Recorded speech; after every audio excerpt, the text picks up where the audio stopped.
तो गुडविल के वैल्यूएशन में कभी भी गुडविल के वैल्यूएशन में गुडविल कभी कंसीडर होता नहीं है। फ्री होल्ड प्रॉपर्टी हम टेंजिबल एसेट्स में ले लेंगे, प्लांट एंड मशीन्स भी टेंजिबल एसेट्स में लेंगे, डेटर्स भी आ जाएगा, स्टॉक भी आ जाएगा एंड बैंक भी आ जाएगा जिसकी मार्केट में वैल्यू होती है।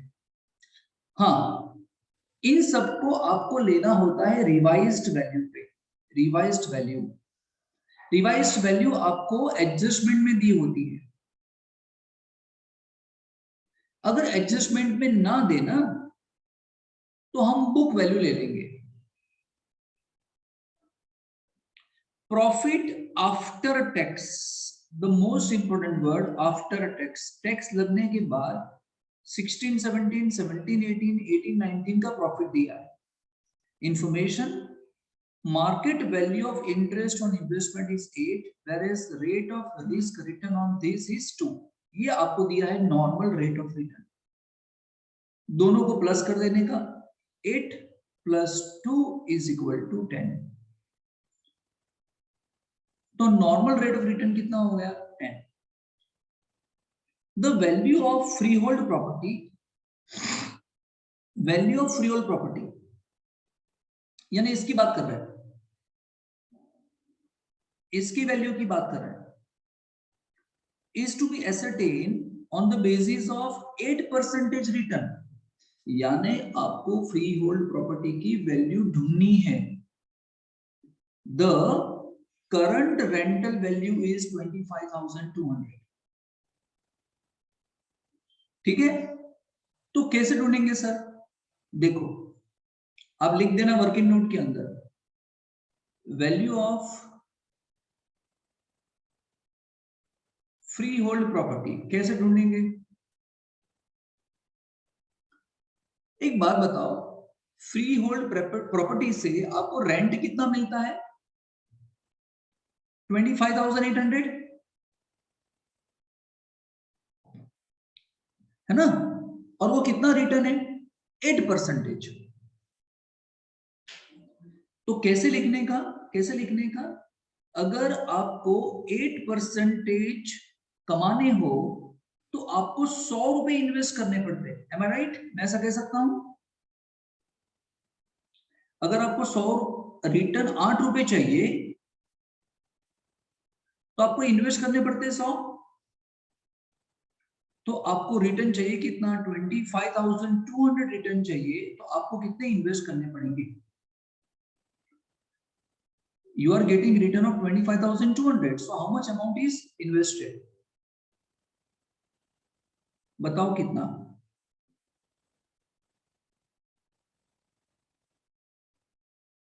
3,15,000। 3,15,000 is the revised value.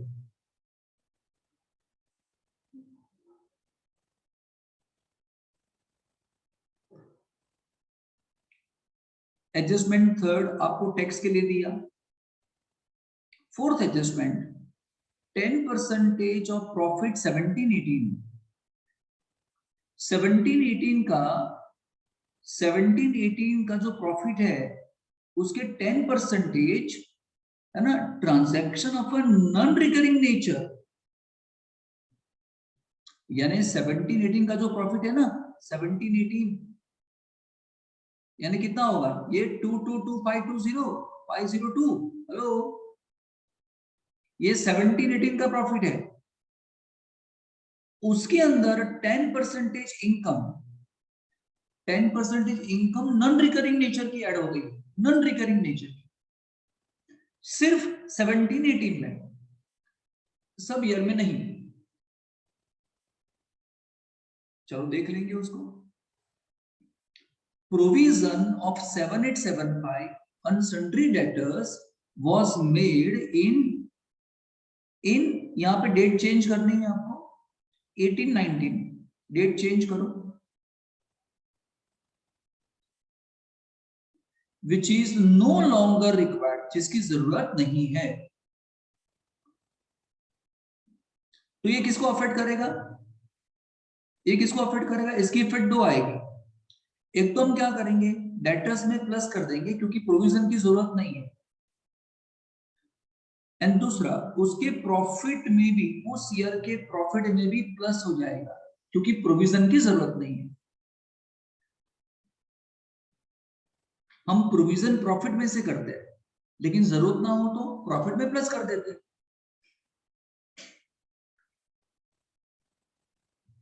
A claim of 4125 against the company is to be provided against, adjusted against profit for the year 18-19। इसकी भी दो इफेक्ट आएगी, एक तो ये लायबिलिटी में जाएगा एंड उस साल के प्रॉफिट में से क्या हो जाएगा, minus.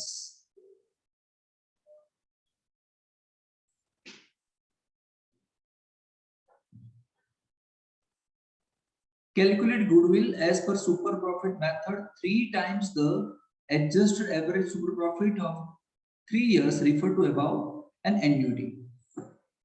Ascertain the value of goodwill of the company. The capital employed for the purpose of valuation will be taken as 31st March. 31st March को जो आएगी वैल्यू कैपिटल एम्प्लॉयड की, वही हम एवरेज मान लेंगे। चलिए अब हम वर्किंग कार स्टार्ट कर सकते हैं।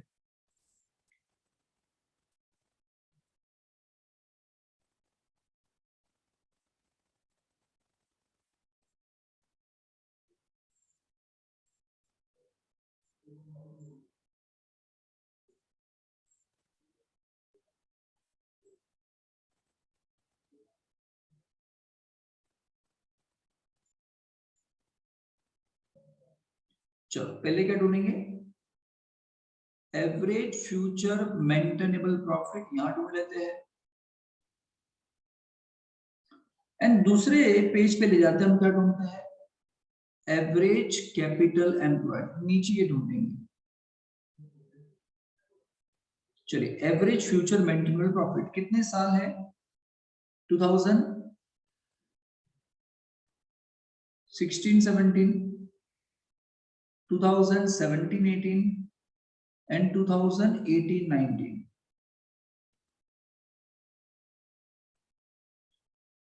प्रॉफिट क्या दिया, बिफोर टैक्स के आफ्टर टैक्स,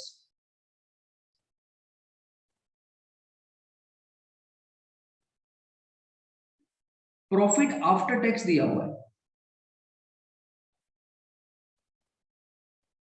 1,43,000 2,2,2,502 and 165,840।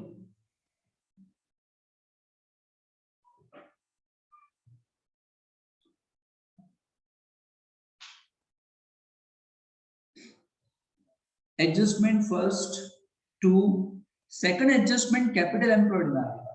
कहां पे आएगा, कैपिटल एम्प्लॉयड। ये कैपिटल एम्प्लॉयड कैसे ढूंढते थे, एवरेज कैपिटल एम्प्लॉयड कैसे ढूंढते थे, हम क्या लिखते थे, बोलो, ऑल टेंजिबल एसेट्स, जितनी भी एसेट्स है, टेंजिबल बोलूं या ऑल एसेट्स बोलूं, eight revise value.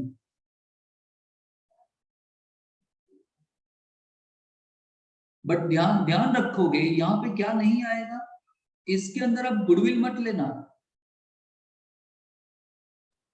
And non trade assets मत लेना। ध्यान से ऑब्जेक्टिव में पूछे संभाल लेना, ये दो चीज नहीं आती है।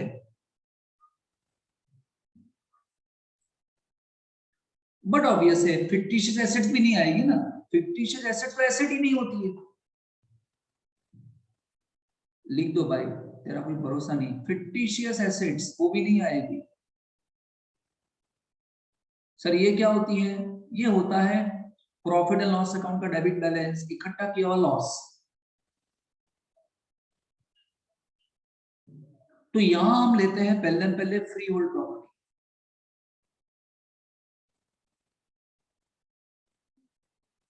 जिसकी वर्किंग नोट में हमने वैल्यू ढूंढ ली। कितनी आई थी वैल्यू,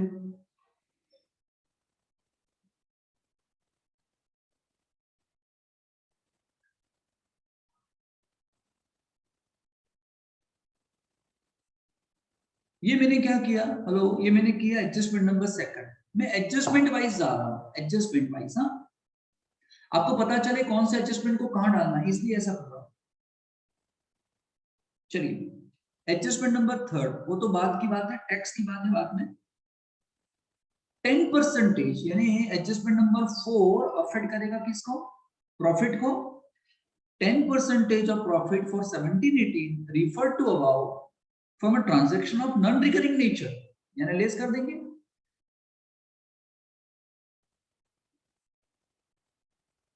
non-recurring ट्रांजैक्शन। कौन से साल की बात कर रहे थे, 17-18। 222502 के 10% कितना आएगा, 22250। अरे इसके ही 10% की है, ये मुझे माइनस कर देना है।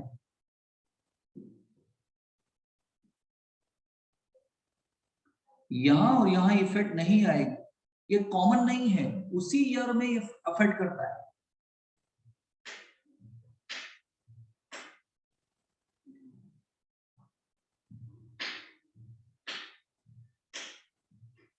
चलिए, provision of 7875 unsettled debtors was made on, मैंने चेंज कराया date 1819 which is no longer required. चलिए, प्रोविजन नो लॉन्गर रिक्वायर्ड। अगर आपको प्रोविजन की जरूरत नहीं है सर, तो प्रॉफिट में प्लस कर देना है आपको। हम प्रोविजन प्रॉफिट में से करते हैं, नहीं जरूरत है प्रॉफिट में प्लस कर देते हैं। तो कितना, 7875 यहां पे आपको प्लस कर देना है।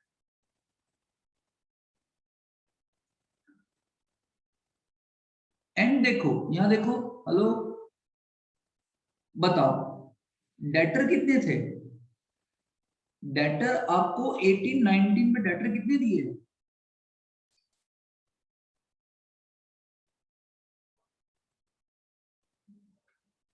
दिए है ना इतने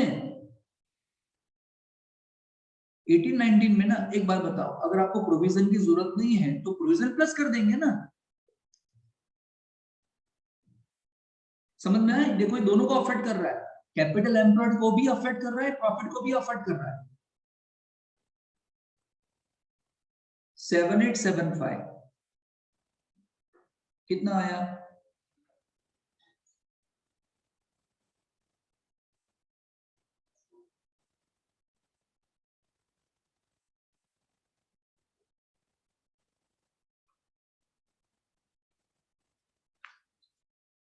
कितना आया, 207500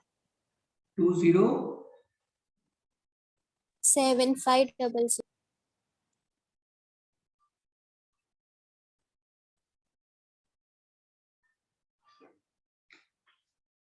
चलो ये एडजस्टमेंट किया हमने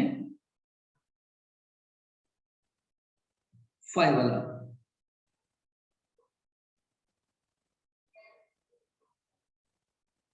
चलिए फिर, a claim of 4125 against the company is to be provided and adjusted against profit, यानी क्लेम करना है ना, क्लेम के लिए प्रोविजन। बोलो कितने पैसे साइड पे रखने हैं क्लेम के लिए,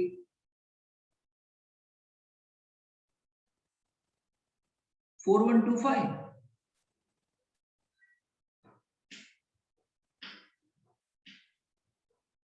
हेलो,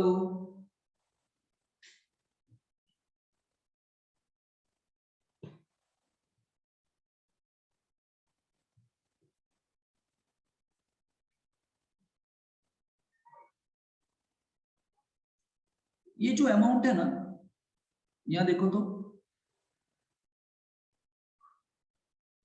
ये वाली जो अमाउंट है 165,840, यहां लिख दोगे 165,840। ईयर कौन सा था? 2018 19, थोड़ा दूर लिख दोगे सर, जगह नहीं है तो जरा एडजस्ट करो, और ये इसको अंदर की तरफ रखोगे। सर ऐसा क्यों, समझाता हूं मैं आपको।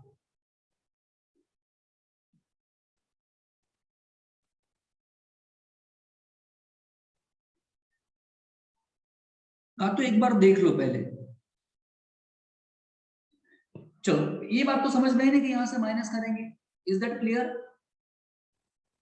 एक इफेक्ट यहां पे, एंड दूसरी इफेक्ट कौन से ईयर में प्रोविजन था ये? 18 19? हेलो? तो जब आप यहां से माइनस करोगे, क्या माइनस करोगे, है ना, all third party liabilities at revise value, जब आप माइनस करोगे तो यहां लिखना भूलना मत, आउटस्टैंडिंग क्लेम अमाउंट कितना, 4125।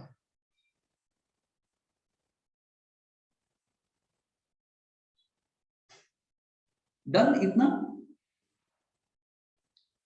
चलो अभी इसको कंप्लीट कर, अभी एडजस्टमेंट खत्म होगा, अभी इसको कंप्लीट कर लेते।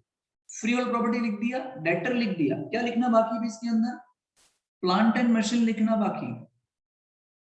आपको इसकी रिवाइज वैल्यू नहीं दी तो बुक वैल्यू लिख देंगे। स्टॉक लिखना बाकी, रिवाइज वैल्यू नहीं दी, बुक वैल्यू ही लिख देंगे। डेटर्स तो लिख दिया, बैंक 1,22,500।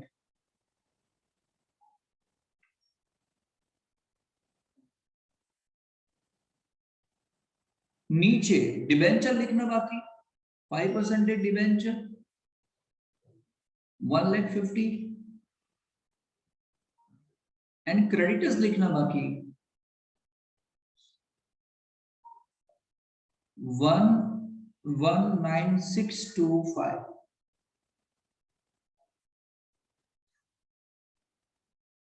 बताओ कितना आया?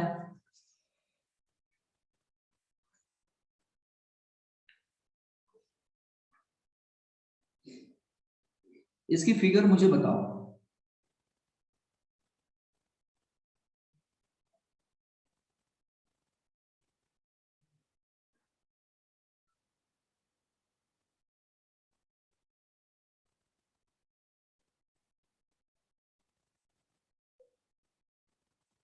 Seven lakh 31,250.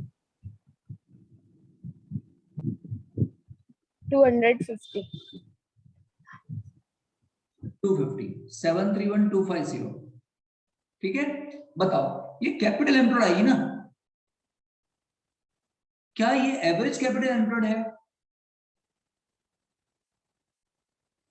क्या इसको मैं एवरेज कैपिटल एम्प्लॉयड बोलूं? यस। ऐसा क्यों सर? देखो आपको एडजस्टमेंट में ही बोला है कि जो 31 मार्च को जो आ जाएगी ना कैपिटल, लास्ट में देखो ना, last line, capital employed for the purpose of valuation of goodwill may be taken on 31st March 19, यानी यही एवरेज आ गया। आपको एग्जांपल में ओपनिंग प्लस क्लोजिंग करने की जरूरत नहीं है, क्योंकि ओपनिंग हमारे पास है ही नहीं। कैपिटल एम्प्लॉयड तेरे पास आ गया एवरेज, यहां देखो अभी। अब सुनो, सबसे इंपॉर्टेंट चीज यहीं पे है जो मैं अभी, है ना, गलती करते करते रहा। एक बात बताओ, ये प्रॉफिट कौन सा है? आफ्टर टैक्स है। हेलो? ये प्रॉफिट कौन सा है? आफ्टर टैक्स है। ये प्रॉफिट कौन सा है? आफ्टर टैक्स है। एक बात बताओ, 7875 माइनस 4125 क्या आएगा ये?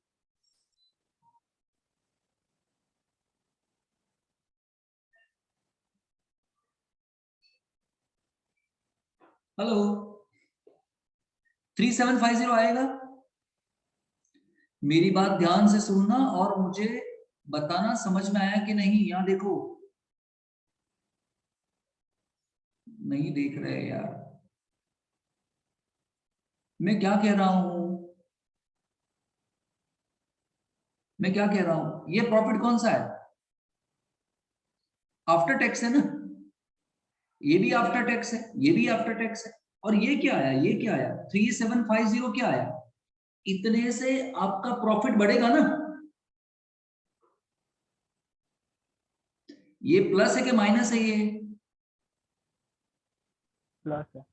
प्लस है, तो बताओ इससे प्रॉफिट बढ़ेगा कि कम होगा, बढ़ेगा। बढ़ेगा, और अगर प्रॉफिट बढ़ेगा, हेलो, अगर आपका इससे प्रॉफिट बढ़ेगा तो टैक्स तो बढ़ेगा ना,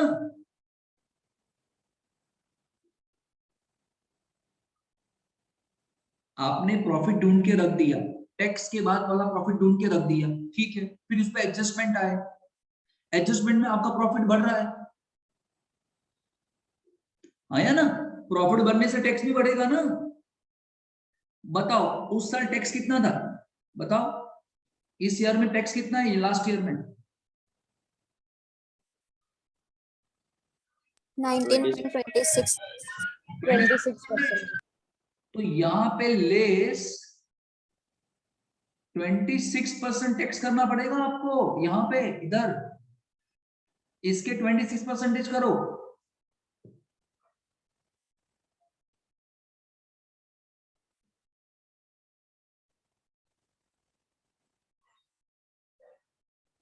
$975. 975. 975 इतना तो टैक्स कट जाएगा आपका, और बाकी की फिगर बाहर लो, ये इधर कितना आएगा,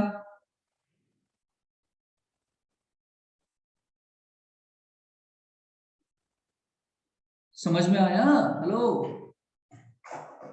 बस ये चीज समझानी थी मुझे, इसलिए थोड़ा बाहर लिया उसको हमने, अब ये ऐड कर दोगे इसके अंदर, अब इसका कितना हो गया 1,43,000, इसका कितना हो गया 222,502, और ये कितना हो गया, प्लस करो 168,615.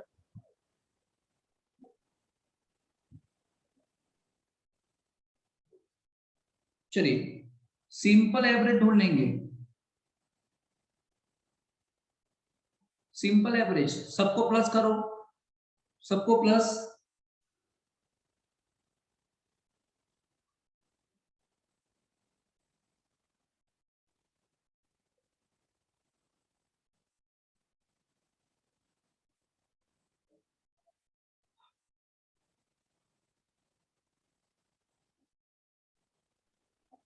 Five double one 867. 511, सर एक डाउट था, ये 17-18 प्रॉफिट भी तो कम हो जाएगा ना, वो माइनस करना बाकी है 22,250. तो माइनस नहीं किया क्या इसको इधर, नहीं, प्रॉफिट वो 2,0252 आएगा. अरे यार अपने माइनस करो यार, क्या कर रहे हो, मैंने लिखा क्या ये, हाँ, कि मुझे किसी ने बताया माइनस करो भाई, कितना है माइनस करने के बाद 200,252. 2,252, 252. 2,00252, अभी प्लस करो सबको फिर से, 511,867. 867 डिवाइड बाय 3,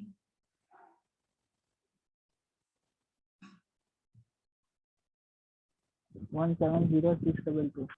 170 622. क्या 622. 622,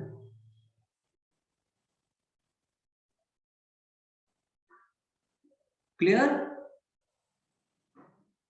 चलिए अभी हमको सब कुछ मिल चुका, अब लग रही है नहीं यहाँ पे फटाफट, बताओ एवरेज कैपिटल एम्प्लॉयड कितनी है हमारी 731250, यहाँ लिख देंगे 731250 के 10%, 73125, ये आपका आ गया नॉर्मल प्रॉफिट, ये वाला 73125। एवरेज कितना आया था?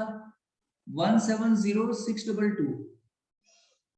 170622।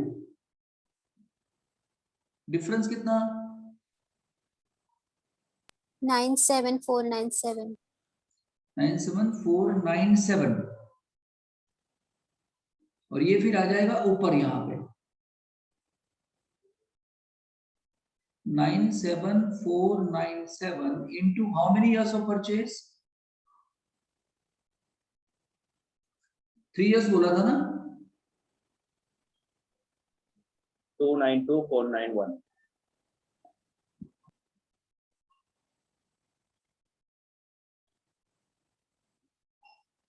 डन ना? बोलो एन्युटी मेथड से कैसे होगा? एन्युटी मेथड से करना हो तो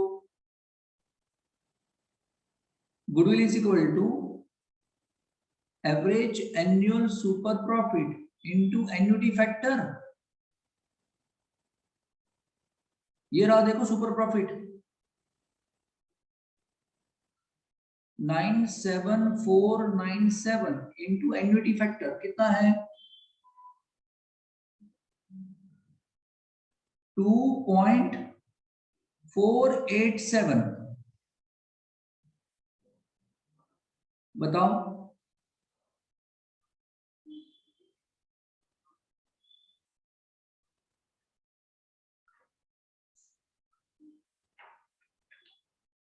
Two four two 475.